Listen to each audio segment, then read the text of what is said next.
Hello! Today we're going to be talking about a short story from Margaret Atwood. Probably heard of her, she's super famous. Margaret Atwood is an author. She was born in the backwoods of Canada in 1939, and she has written many types of text, whether it be novel, short story, literary critiques, poems, a lot. And one short story in particular I want to focus on for today, and I want to voice my thoughts and my interpretations of it. That short story is There Was Once. There Was Once is written to have only dialogue. It is left to interpretation as to who is speaking, how many people are speaking, and where they're speaking. The interpretation I gravitate towards the most with this story for the dialogue is that it comes from a writer, and it's their internal thought process as they begin to write. It is worth mentioning that this is very much a postmodernist work, and a major theme to keep in mind is the deconstruction of previous genres and schools of thought, just to keep it in mind.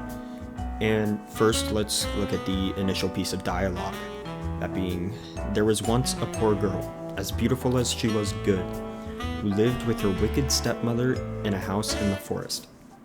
Anyone could see that this is very reminiscent of the classic fairy tale structure that you often see with works from Disney, such as Snow White or Sleeping Beauty. And this format has been worked with so many times, it's been beaten into the ground. It's kind of obsolete now, and it's boring for a lot of people. But that in of itself reinforces its, long-standing legacy and significance, considering how long it's been worked with. The next piece of dialogue that I want to look at is the speaker's other intrusive voice that is reacting to the initial opening, and this voice echoes a lot of expectations that I will outline in a second. The line says, Forest is passé. I mean, I've had it with all this wilderness stuff. It's not a right image of our society today. Let's have some urban for a change. This is the first of some constant back and forth that will happen. The constant back and forth of this writer, two sides of her own mind, or their mind.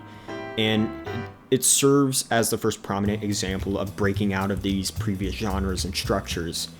And rather than writing the setting to be a forest, like many fairy tales and classic writing, it's suggested to switch to an urban setting. This suggestion is the first of many that will come to shift this fairy tale into something else. And then the intro is changed. The writer changes it to instead place the wicked stepmother's house in the suburbs rather than the forest. However, another thought pops up, another intrusive thought regarding using the word poor in the line, there was once a poor girl. A back and forth goes on again between what I believe to be the writer and themselves and their intrusive thoughts, and the dialogue goes as so. But she was poor. Poor is relative. She lived in a house, didn't she? Yes. Then socioeconomically speaking, she was not poor. But none of the money was hers.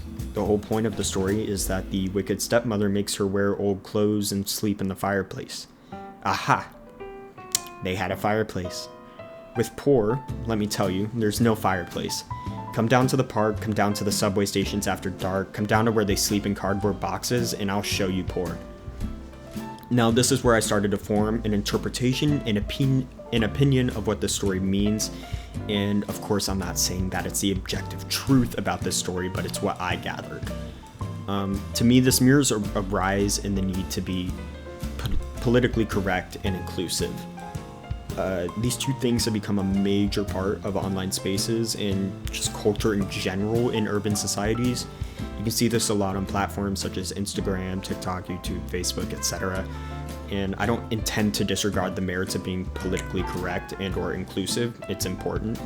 But this back and forth highlights what I think is an issue that is plaguing a lot of people, and that issue being overcorrection. Now, if you were to hear that someone slept in a fireplace and that they wear old clothes, I would bet you would either think they're in an abusive household or poor, or both. But there is merit to these intrusive thoughts that the speaker is having, it's true that the girl isn't as poor as some others out there. And while there's merit to this, it actively disregards the state that the girl is in. And with this, I want to actually focus on the use of aha in the response. This was interesting to me because rather than this feeling like a normal conversation of just people with differing opinions, telling each other what they think, letting them know that some other people might have it worse actually. The tone switches to something more smug, or at least I interpreted it as being a little smug, almost snobby in a way, that they were out to actively shut down and prove the other person wrong. And this is where I started to form my interpretation of this story being a warning sign of sorts for overcorrection. On paper, this back and forth lets the other person know that while the girl is poor, there are others out there in worse situations, like I said. But with this snobby attitude, the merit behind the words is lost. Instead, it feels almost hostile, like wanting to prove someone wrong rather than bringing attention to something or recognizing an issue. And this is something that I and probably many others have seen on social media recently, in the past couple years. A prominent example would be the bean soup theory, or what some people have coined as "what about meism." And while in this case it isn't about the individual so much, but about others, the principle still stands. Rather than actually putting yourself out there and finding avenues to bring recognition to something that seems like an issue, some rather only speak of it as a means to disregard others' issues, prove others wrong, and to some extent prove that they themselves are better. This leads to a weird sense that comes off almost as superiority, like the world revolves around them and what they feel, believe, and care about. Moving on, after the speaker changes the opening again after this so that the girl is middle class now, the speaker is cut off once more by their thoughts when they mention that the girl is beautiful. The line goes as, "Stop right there. I think we can cut the beautiful, don't you? Women these days have to deal with too many intimidating physical role models as it is. What with those bimbos in the ads? Can't you make her, well, more average?" Now, I have to mention, I'm obviously not a woman, so I don't fully understand the expectations and struggles that women face. But this statement does have merit behind it, and seemingly good intentions for the representation of more average-looking women, different faces, different body types, etc. In this pursuit of representation, though, those who appear more conventionally attractive are being actively put down, especially in the line, "what with those bimbos in the ads." This is pretty much demonizing attractive women, portraying them as inherently less moral based off appearance. And again, I'm a man, so my opinion might differ greatly from a woman's, but I feel that objectively you can't push for the representation and acceptance of other appearances in media and then go and actively put down another group for their appearance. It feels like petty revenge, like something a toddler would do or say. Like, he broke my toy, so I broke his. I feel a modern example of this that I've seen a couple of times is when, like, let's say a couple that consist of a conventionally attractive woman and less conventionally attractive man post an image of themselves online, and a reaction that I've seen a couple times is, like, in response, people quote unquote joking, saying that the guy probably has a lot of money or that he's exceptionally good in bed or something. And while yes, that's a possibility, it's more likely that the woman just actually likes her husband, boyfriend, etc. And the speaker's response to their intrusive thoughts, again, is to change the description to a girl who is a little overweight and whose front teeth stuck out. Now, before I go further, I want you to think, if someone were to describe a girl they saw to you with that description, what would you think their intent was? To make fun? Just to describe? Criticize? Nothing in the sentence on paper explicitly states that the meaning behind it is anything except a description. You could interpret it as something else, and while if this was said to you in person, the tone could very much change that. But in the text, it appears as a strict description. And the speaker's intrusive thoughts in response to this are, I don't think it's nice to make fun of people's appearances. Plus, you're encouraging anorexia. Now, if you were just describing this girl to someone and they responded to you with that, how would you react? This response strays further from representation to borderline criticism, and it loses the initial meaning that was shown earlier. The default interpretation in this case, the assumption that they're making fun of the girl's appearance, the intrusive thoughts, in turn shows that the one behind the response sees the appearance in that way. The mention of anorexia as well is equally detrimental. Why would someone mention anorexia when nothing has warranted that? And the only thing said was a description of a girl being overweight. Personally, I would take that as they see being overweight as something that needs to be corrected, even with something like anorexia, or they see it as something that can be solved by anorexia. You get my point, but I'm not promoting being overweight. Obviously, it's better if you aren't, but by no means is it that bad to immediately think of it promoting anorexia when mentioned in a description. Because this is supposed to be average appearance, they're talking about it being an average woman. And again, it just goes to show this underlying opinion on overweight people, and again, overweight women. And this contradiction is even mentioned right after, where the speaker says, I wasn't making fun, I was just describing. Then in response, the intrusive thoughts, it said, skip the description impresses, but you can say what color she was. That's definitely an odd response to someone just defending a description they gave, and it's just a weird exception to have. The speaker goes along and they ask, what color? And the response is given. Black, white, red, brown, yellow. Those are the choices. And I'm telling you right now, I've had enough of white. Dominant culture this, dominant culture that. Again, you see a repetition of this theme of exclusion for inclusion. Like I've said before, there's for sure merit in the statement. More representation of other ethnicities should be promoted and highlighted. But when reading this, I drew some parallels between this and some discussions of feminism and misogyny on social platforms. One of the main ones I can think of is when some women use feminism as an excuse to say things like, why is a man there? Why am I defending a man right now? And I know I'm connecting the story a lot with gendered topics and stuff like that, but it's a relevant example and one I think people have seen.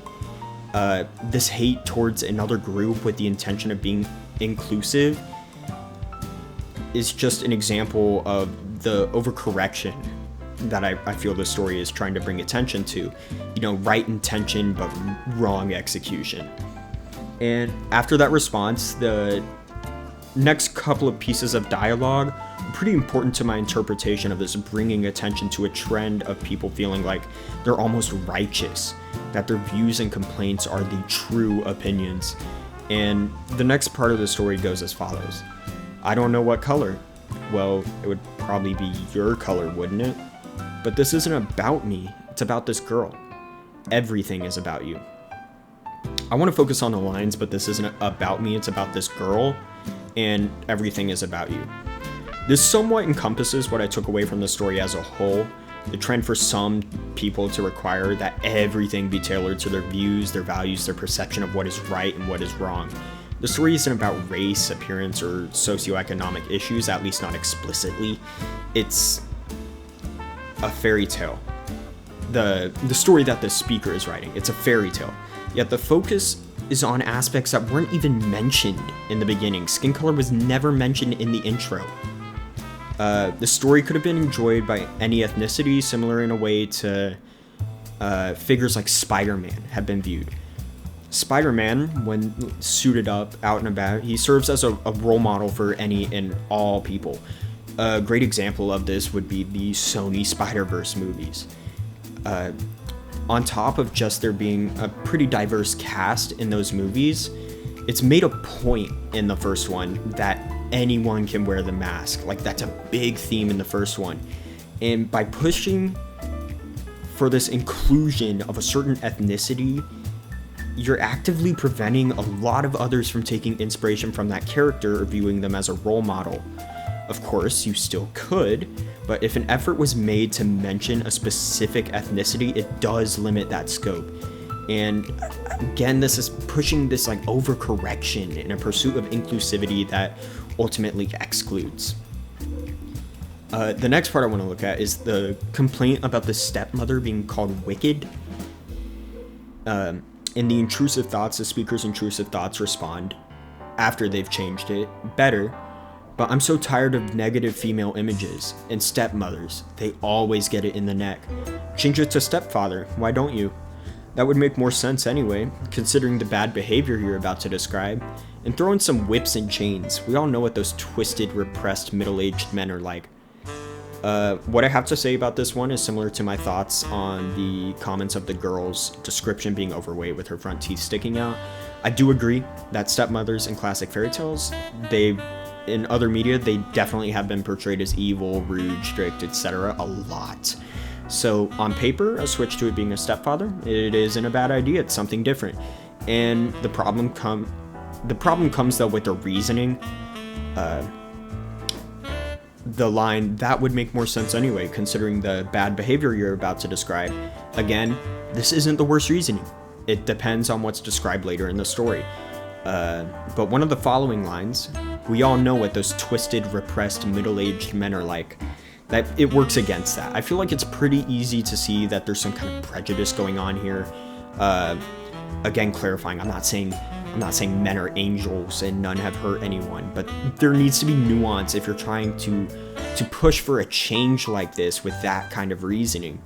And the complaint of this demonization of stepmothers is immediately counteracted when you just go and demonize stepfathers in the exact same way that you're complaining about. And the main difference between like a wicked stepmother or wicked stepfather in a story is the difference in prevalence of each one in media, because stepmothers have by far been more common, evil stepmothers. And after this, a completely different person, a third voice interjects saying, "Hey, just a minute, I'm a middle-aged," and then they're cut off with a response from the speaker's intrusive thoughts, what I think are their intrusive thoughts. And the response is, "Stuff it, Mr. Nosy Parker. Nobody asked you to stick in your oar, or whatever you want to call that thing. This is between the two of us. Go on." In this story, I would consider these lines to be one of the best examples of the self-absorption that some people have with matters like this. Pushing for one thing to change in the name of inclusivity or preventing a perpetuation of historical roles and stereotypes is all good. But in this situation, when this man has a complaint, it's immediately shut down. Now, I don't want to go around promoting the golden rule or anything like, oh, do unto others that you want done to you. Do what you want. I don't care. But in this instance, I feel like it's applicable. Now, some might go back to the reasoning that this issue was more prevalent for women. They experienced it more often at higher degrees. But if you're pushing for inclusivity, it's counterproductive to actively exclude others. And this goes back to self-absorption and self-righteousness. The idea that your idea and yours alone is the one that matters and the one that should be applied. I can see that the man is doing what I'm actively criticizing. You know, he's basically asking, what about me? But the difference with this over the other speaker, the intrusive thoughts, is that the demographic that the man is a part of is actively and explicitly being antagonized. And the last lines I want to talk about, the lines at the very end, is a back and forth between the speaker and what I think is their intrusive thoughts. That being, they're cut off. So what? So why not here? I found these lines to comment on the self-serving nature of those who commonly act like this. Basically, they lost the plot, and they're not even trying for inclusivity anymore. My closing thoughts are that this story is a sort of warning not to go towards the deep end, so to say. Breaking previous norms and roles is fine, especially if they're negative and detrimental. I would promote that. But with that pursuit, there's a risk of trying to overcorrect to the point that you end up perpetuating those exact roles just from a different side and just in a different way. I've seen, and I'm sure others have seen, such things on social media and media in general, whether it be feminism, racism, representation, socioeconomical, etc. If you're working to make a change and correct wrongs, I feel this story is a great warning to not lose your values and what you initially sought out to do. I want to say thank you guys for watching till the end of this video. I appreciate it. It is crazy. This was written in 1992, and especially with how I interpreted it, it's just kind of trippy. I've heard Atwood stuff. Seems like she could like see into the future, and I see that here. It's very weird. It's very relevant now, I feel. And I enjoyed this story. It was short, simple, it was thought-provoking. I kind of instantly gravitated towards it as soon as I started reading it. Now, if you have done or actively do things like this, or some of the things that I've criticized, like you say things like that, act like that, etc., I'm not trying to insult you in any way. People are different. I'm different. Interpretations of a story are different. Our values are different. However, if you have a different view of this story, or you want to disprove my view of this story, feel free to tell me. I'm curious. And I think that's it. Thank y'all.